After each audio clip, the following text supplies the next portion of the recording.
என்னுடைய பக்தனுடைய கதையை கேட்கிறவர்களை கூட நான் என் பிராணனை காட்டிலும் நான் கொண்டாடுகிறேன்.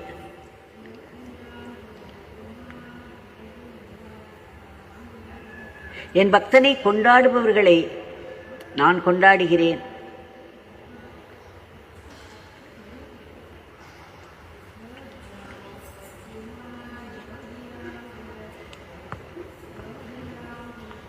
இதெல்லாம் சத்குரு தன்னுடைய பக்தர்களை பற்றி சொல்கிறது.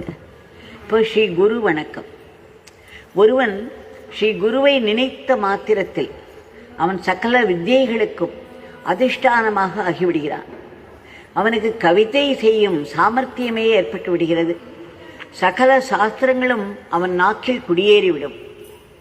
அவனுடைய பரவசத்தின் அழகானது அமிர்தத்தை கூட சுவையற்றதாக செய்து வைக்கும்.